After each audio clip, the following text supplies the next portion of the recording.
Our next speaker is Professor Toni Whited. Toni is the Michael and Diane Jones Professor of Business Administration at Simon. She's had that position since last year, February 2009.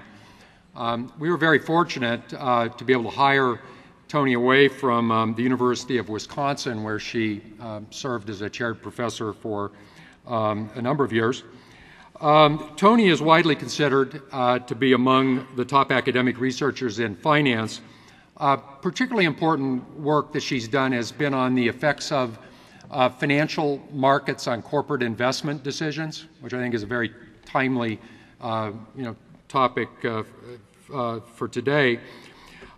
She's been the two-time winner of the prestigious Brattle Prize, which is awarded to top articles in the Journal of Finance, published in the Journal of Finance, which is one of our leading finance journals, and she served on the editorial boards of a number of top finance journals. Particularly apropos for today, Toni received her PhD in economics from Princeton University, and her dissertation supervisor was Ben Bernanke, who I'm sure you've heard of and know is the current chairman of the Federal Reserve Board. So, Toni?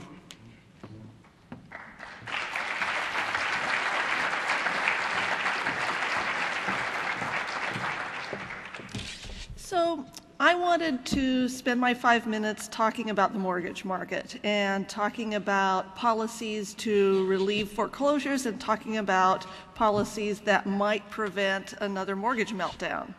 So I guess the first thing I'll talk about is policies to relieve foreclosures. Foreclosures are actually going up right now.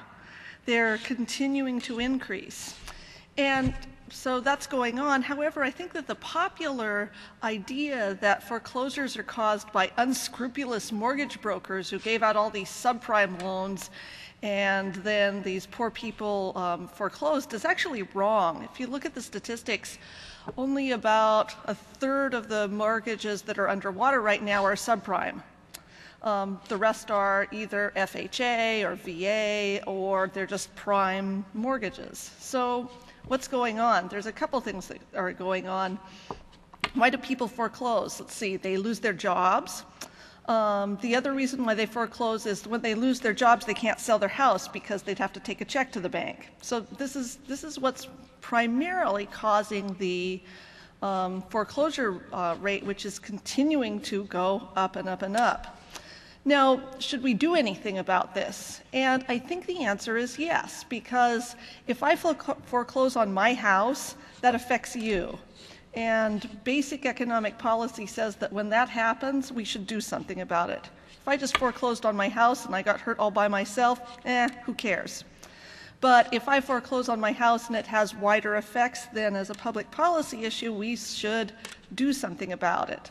It also costs the taxpayers money. About half of all mortgages are either insured by the FHA, the VA, or Freddie or Fannie.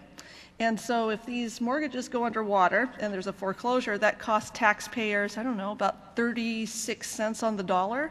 And so that's very expensive. So should we do nothing? No. So what should we do? The current plan that's out there is to help banks renegotiate contracts. And I think that that is basically bad economics. So why is it bad economics? It messes up contracts. So let's say you're a bank, you have a mortgage, and then all of a sudden the government says we'll give you a little bit of money, but you have to change the way the contract works. Well, that gives banks an incentive not to do mortgages again, and that's not what we want. That's really not what we want. So, and the other thing that's wrong with this is that if you're unemployed, you do not qualify for a mortgage readjustment. So it's targeting the people who don't need the help in the first place. A couple of folks at the Federal Reserve Bank of Boston have come up with what I think is a much better idea, which is housing vouchers. So let's say you get unemployed, and as part of your unemployment benefits, you also get a housing voucher that will make you spend a big chunk of your income on housing, because these will only be good for housing. So it's a gift, but it's not a big gift. And then that would prevent the foreclosures. It would keep people in their houses, it would prevent the foreclosures, and it would be substantially less expensive than either doing nothing or what the administration is doing now by messing up bank contracts. So that's what I think would be a better way to do this. Actually, my former state of residence, Wisconsin, is starting to do this. And they think that that will be a much more efficient way of fixing a problem that needs to be fixed. So that's the first thing I wanted to talk about. The second thing I wanted to talk about very, very briefly is how we got into this problem in the first place.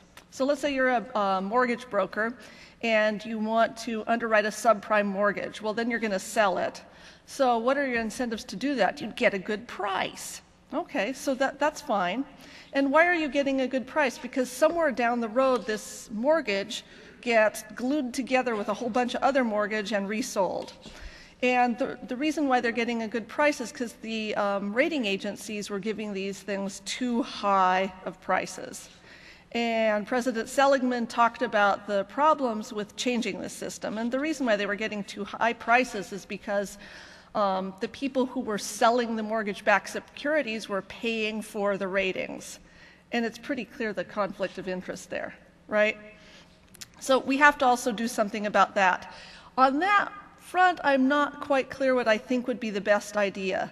Having the other side pay for it would create, as he said, many smaller rating agencies that might not be efficient. As far as I can tell right now, though, I think that might be the best way. But we have to get rid of this incentive problem. What we shouldn't do is ban subprime mortgages. They actually help some people. I know people who have been able to buy houses because they got a subprime mortgage and they're still in them. So we shouldn't ban the subprime mortgages, we should just make the prices right.